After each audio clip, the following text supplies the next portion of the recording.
Okay, sup guys. So basically, I would love to explain a couple things that piss me off with people that don't know the archetype. DDD. Not because they don't know it, it's because they generally think they do. I've had guys, because if you remember, I play the Roblox version of Yu-Gi-Oh! Where it's basically you play like you would the card game in real life. It's not automatic. So basically, with this, I can basically test to see if people cheat or not, in a sense. And see how many cheaters are actually in this game. There's a lot of them, and they're very consistent with how stupid they are. Also, like other ways, yeah, I like to see people's actual skill, not them being basically babysat.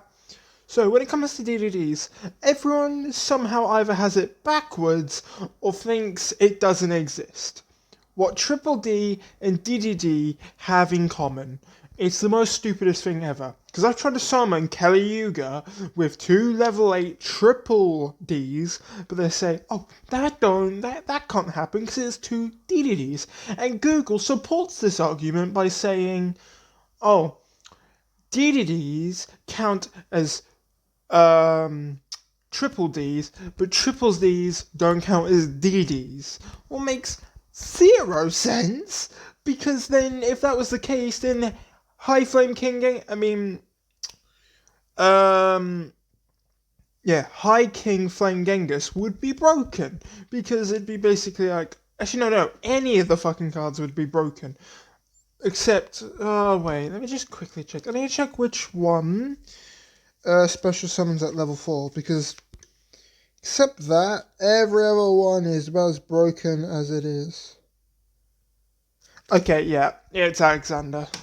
So basically, Flame Genghis, High Flame Genghis, High King Alexander, right? I think it's Flame Genghis is just target a DDD monster in the game, special summon it if you normal summon or special summon a DDD monster.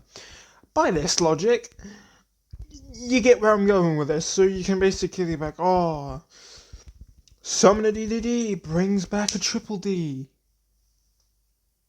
No, that makes no sense. But it's quite ironic because how it works is you get to summon a triple D or a DDD and it counts to the effect activating. Yet, when it comes to actually grave searching, you can't bring back a triple D. I think. Or it's only with. Oh, no. Actually, yeah, you can. The only one that it doesn't make sense for is Alexander, because with Alexander, it's level 4 or lower. And there's no triple D level 4 or lower, as they're all like level 7s, level 6s. Actually, no, they're like level 7s, 8s, and then ranks if you count the exposees. Right, and that's one thing I hate about when trying to play DDDs, because I think I've had this happen to me once. It wasn't on the Yu-Gi-Oh game yet I played on Roblox. It was back in when I think I was in like, I don't know, it was like back when Yu-Gi-Oh! Different Dimensions was out. And I think I got told I couldn't add Ragnarok to hand because he's with Triple D with Dark Contract with the Gate. It was so stupid.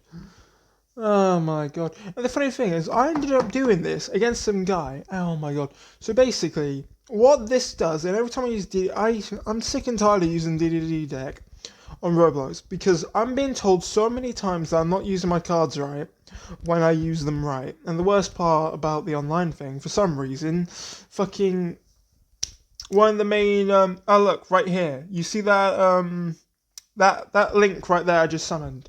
That thing is banned. I can't remember its name. It's preferred though as Needle Fiber.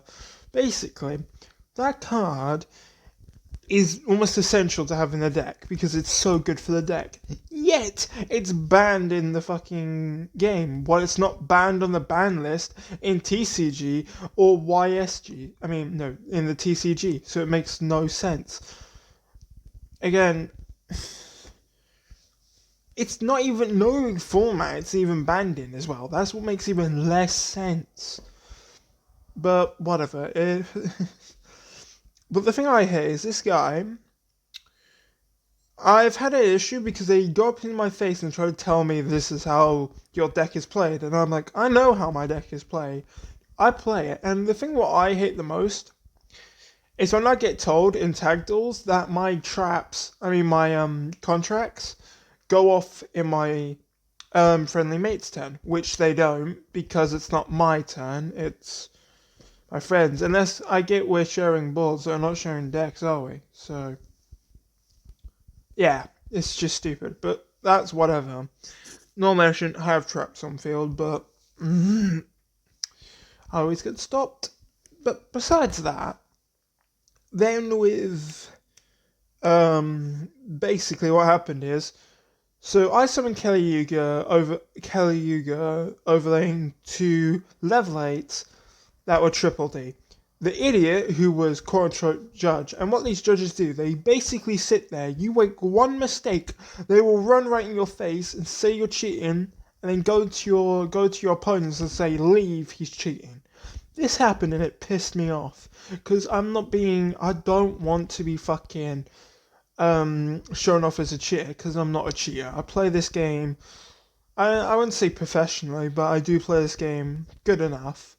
I mean, look, even here, if you saw a couple minutes ago, that XYZ right there, that black card, if you seen when I summoned it, I used 2 triple Ds. So if I can do it in a fucking door simulator where all the rules, some of the rules are laggy, but that is a true rule, why can I not do it in the actual game? Please explain me.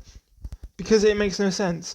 Because it's true. They didn't just do this, they did it in the anime. And if this is all consistent, why, yeah, the anime gets it wrong. But this wasn't Duel Monsters, this was Arc V. Again, making 0 sense. It's such BS. It honestly is. And it's not just DDDs I've got recommended for. I once, because I was using my Uriah deck, I had 3 Uriahs out on board. I was being called cheater. Ironically, they didn't stop the duel this time, because I wasn't. But, yeah. Apparently, if you have 3, Sacred Beasts on board because it's so OP, that's cheating. Because that's cheating. Or I've used my DDD deck sometimes, and they would call me cheater because how do you have that many monsters out in one turn? And I'm like, motherfucker, there's decks that do worse. I mean, there's some like Cyber Arc deck that basically just links your opponent's monsters with your own. Yeah, I think that's bad. We got Zodiacs that basically XYZ with only 1 card and they can duplicate.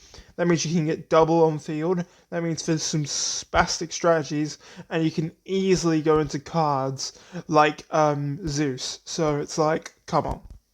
Really? You call in my deck cheap when we got other decks like we've got Eldritch and fucking Virtual World, and with Virtual World it's just nuts. And then we've got, and then you think, oh, it's BS. It's because these guys are used to not seeing that many cards. I mean, that many cards being used. It's because they probably run a control deck like Altergeists and just sit there negating all effects, so they never see decks' proper potentials because they just sit there and drool over the fact that their opponent can't do anything because they've Ash Blossomed them, send their cards back to hand, and on top of that, negated everything they could do. And they can't even activate spells because they got Secret Village on field. Secret Village. So basically locking them out, and they are absolute weeaboo bitches. But yeah, it's so annoying. And then back to DDDs. Oh my god. It's so annoying. When I get Ash Blossomed, but whatever. Ash Blossom is an AIDS card. Not as bad though as cards like fucking Vaccine, but whatever. I feel like the DDD deck, it's kind of AIDS. Also, it's like alright, Arc V, wait, no, D-Arc, right? Triple D D-Arc is in a box set, yet people don't, no, it's not. Never mind. Like, I've actually been called a cheater, because when I use D-Arc, what is basically this deck's healer, because it heals effect damage. People call me a cheater because my life points went up, and then I tell them to check my card. They got a full no view, and it's like, it's not like the arc has a lot of writing. It's like almost like 16 words, and it's like any effect that would inflict damage to you make you gain that much life points. And yeah, I just read that stuff the card that I have because I have the deck. So I'm sick and tired of people telling me that I'm wrong when I play this deck because I have it.